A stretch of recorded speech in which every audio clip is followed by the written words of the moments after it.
తెలంగాణలో ఉద్యమ పార్టీని ఓడించి అధికారంలోకి వచ్చిన కాంగ్రెస్ పార్టీకి 2025 ఒక గొప్ప అవకాశమే. మరి ఆ అవకాశాన్ని అధికార కాంగ్రెస్ పార్టీ దుర్వినియోగం చేసుకుందా? అటు ఓటమి పాలై ప్రతిపక్ష స్థానంలో కూర్చున్న బీఆర్ఎస్ తిరిగి పుంజుకునే దిశగా ఎలాంటి కసరత్తులు చేసింది? అలాగే కేంద్రంలో చక్రం తిప్పుతున్న తెలంగాణలో అధికారం కోసం కళ్ళగంటున్న బీజేపీ సాగించిన రాజకీయం ఎలాంటిది? 2025లో 3 పార్టీల పరిణామాలు, రాజకీయ విన్యాసాలు ఏ విధంగా సాగాయి? 2025 తెలంగాణ రివైండ్లో చూద్దాం. పార్టీ బలంగా ఉంటేనే ప్రభుత్వం బలంగా ఉంటుంది. ప్రభుత్వం పార్టీ సమన్వయంగా ఉంటేనే ప్రజల్లో నమ్మకం పెరుగుతుంది. తెలంగాణలో కాంగ్రెస్ పార్టీ అధికారంలోకి వచ్చి 2 ఏళ్లు. అయితే ప్రభుత్వ పరంగా కాకుండా పార్టీ పరంగా కాంగ్రెస్ ఏడాది ఏం సాధించింది? ఎలాంటి నిర్ణయాలు తీసుకుంది? ఈ ఏడాది కాంగ్రెస్లోకి విజయాలెన్ని, విమర్శలెన్ని? పార్టీని ముందుకు నడిపించడంలో కాంగ్రెస్ ఎంతవరకు సక్సెస్ అయింది? తెలుసుకోవాలంటే let's watch Congress year round up.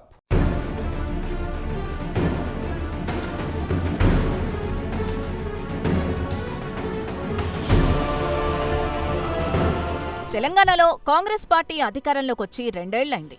అయితే పార్టీ అధికారంలోకి వచ్చిన సమయంలో రేవంత్ రెడ్డి పీసీసీ చీఫ్గా ఉన్నారు. ఇటు సీఎంగా, పీసీసీ చీఫ్గా రేవంత్ రెడ్డి 2024 సెప్టెంబర్ వరకు నడిపించారు. 2024 సెప్టెంబర్లో రేవంత్ రెడ్డి స్థానంలో అప్పటి వరకు వర్కింగ్ ప్రెసిడెంట్గా ఉన్న మహేష్ కుమార్ గౌడ్కి బీసీ కోటాలో పీసీసీ పగ్గాలు అప్పగించింది హైకమాండ్. ప్రభుత్వంతో పాటు పార్టీని కూడా యాక్టివ్గా ఉంచాలనే లక్ష్యంతో టీపీసీసీ ప్రెసిడెంట్ ఈ ఏడాది పలు కీలక నిర్ణయాలు తీసుకున్నారు. ప్రభుత్వం వచ్చిన తర్వాత కూడా పార్టీ కార్యాలయం కేంద్రంగా ప్రజా సమస్యలు చర్చించేలా మంత్రులతో ముఖాముఖి కార్యక్రమాలకు కాంగ్రెస్ శ్రీకారం చుట్టింది. పార్టీ, ప్రభుత్వం మధ్య సమన్వయం ఉండేందుకు, అలాగే క్యాడర్కు నేతలు అందుబాటులో ఉండాలనే ఉద్దేశంతో ఈ కార్యక్రమాలు నిర్వహించింది.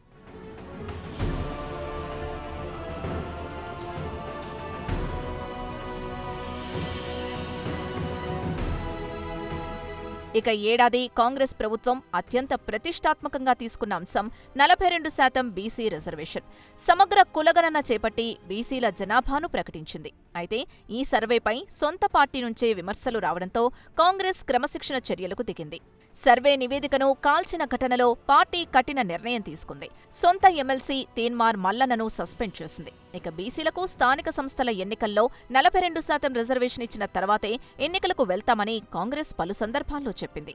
దీనికోసం అసెంబ్లీలో చట్టం చేసి కేంద్రానికి పంపించింది. ఆర్డినెన్స్ చేసి గవర్నర్కి పంపించింది. ఢిల్లీ స్థాయిలో కేంద్ర ప్రభుత్వంపై ఒత్తిడి తెచ్చే విధంగా ధర్నాలు చేసింది.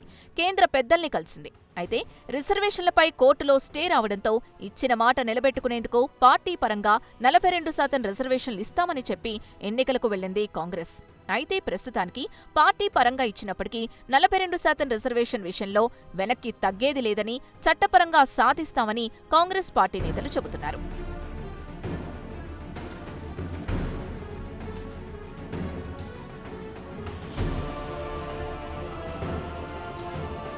మరోవైపు ఏడాది కాంగ్రెస్కి అంతర్గత వివాదాలు కూడా ఎదురయ్యాయి. మంత్రుల వ్యాఖ్యలతో పలు సందర్భాల్లో రాజకీయ దుమారం రేగింది.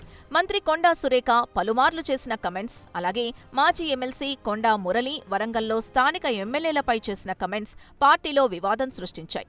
అయితే ఈ వివాదాలు క్రమశిక్షణ కమిటీ వరకు వెళ్లినా పార్టీ జోక్యంతో చాలా అంశాలు సైలెంట్గా క్లోజ్ అయ్యాయి. అలాగే మంత్రి పొన్నం ప్రభాకర్ మరో మంత్రి అడ్లూరిపై చేసిన కమెంట్స్ పెద్ద దుమారాన్నే లేపాయి. అయితే తాజా వివాదాల్లో కూడా పార్టీ ఇన్ఛార్జ్ సమక్షంలో సమన్వయ సమావేశాలు నిర్వహించి వివాదాలకు ముగింపు పలికింది కాంగ్రెస్ పార్టీ. అంతర్గత సమస్యల్ని పెద్దగా బయటకు వెళ్లకుండా కాంగ్రెస్ కంట్రోల్ చేసినట్టు పార్టీ వర్గాలు చెబుతున్నాయి. పార్టీ కమిటీల ఏర్పాటు విషయంలో కాంగ్రెస్పై విమర్శలొచ్చాయి. జనరల్ సెక్రటరీలు, వైస్ ప్రెసిడెంట్ల నియామకం పూర్తయినప్పటికీ పార్టీకి కీలకమైన వర్కింగ్ ప్రెసిడెంట్లు, సెక్రటరీలు, స్పోక్స్ పర్సన్లు, ఫ్రంటల్ ఆర్గనైజేషన్ లా కమిటీలు ఇప్పటికీ పూర్తి కాలేదు. డీసీసీ అధ్యక్షుల నియామకం జరిగినా పూర్తిస్థాయి పార్టీ నిర్మాణం ఇంకా పెండింగ్లోనే ఉంది.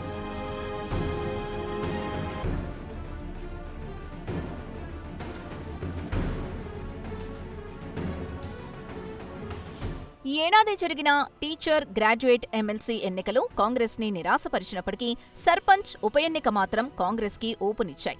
గ్రాడ్యుయేట్ ఎమ్మెల్సీ, టీచర్స్ ఎమ్మెల్సీ ఎన్నికల్లో ఆశించిన స్థానాల్లో కాంగ్రెస్ విజయం సాధించలేదు. అయితే సర్పంచ్ ఎన్నికల్లో మాత్రం పార్టీ బలం పెరిగింది.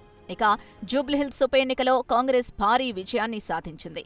బీఆర్ఎస్ సిట్టింగ్ స్థానాన్ని హస్తం పార్టీ గెలుచుకుంది. ఇక ఏడాది మొత్తం పార్టీ ప్రభుత్వం మధ్య సమన్వయంపై చర్చ సాగింది. పీసీసీ చీఫ్గా మహేష్ కుమార్ గౌడ్ని తప్పించి మంత్రివర్గంలోకి తీసుకుంటారనే చర్చ సైతం జోరుగా నడిచింది. కానీ పీసీసీ చీఫ్ మాత్రం దీన్ని ఖండించారు. పీసీసీ చీఫ్ పదవితోనే సంతృప్తిగా ఉన్నానని చెప్పుకొచ్చారు. అయితే పీసీసీ చీఫ్ సీఎంల మధ్య కాస్త గ్యాప్ వచ్చిందనే వార్తలున్నాయి. కొన్ని నిర్ణయాల్లో ఇద్దరి మధ్య గ్యాప్ వచ్చిందని పార్టీ వర్గాల్లో జోరుగా చర్చ నడిచింది. కొన్ని సందర్భాల్లో పీసీసీ చీఫ్ కేబినెట్ విస్తరణపై, కేబినెట్లో మంత్రుల శాఖల మార్పులపై చేసిన కమెంట్స్ సీఎంకి నచ్చలేదని సమాచారం. అలాగే కొన్ని కీలక నిర్ణయాల విషయంలో ఇద్దరి మధ్య అభిప్రాయ భేదాలున్నాయన్న వార్తలు వినిపించాయి. ప్రభుత్వ కార్యక్రమాల్లో టీపీసీసీ చీఫ్కి, పార్టీకి తగిన ప్రాధాన్యం ఇవ్వడం లేదన్న విమర్శలు కూడా వెలువడ్డాయి.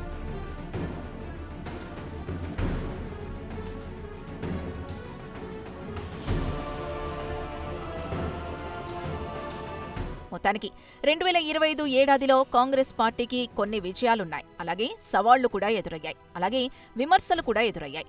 అంతర్గత వివాదాల నియంత్రణ, జూబ్లీహిల్స్ ఉప ఎన్నిక గెలుపు, సర్పంచ్ ఎన్నికల్లో ఫలితాలు ప్లస్ పాయింట్స్గా నిలిస్తే, పూర్తిస్థాయి పార్టీ కమిటీల లేమి, పార్టీ ప్రభుత్వ మధ్య గ్యాప్ ఆరోపణలు మైనస్లుగా మారాయి. మరి రానున్న ఏడాదిలో పార్టీ బలోపేతం, పూర్తిస్థాయి కమిటీలు, నేతల మధ్య సమన్వయం, ప్రభుత్వంతో సమన్వయం, 42% బీసీ రిజర్వేషన్ అమలు ఇవన్నీ సాధిస్తుందా లేదా అనేది చూడాలి.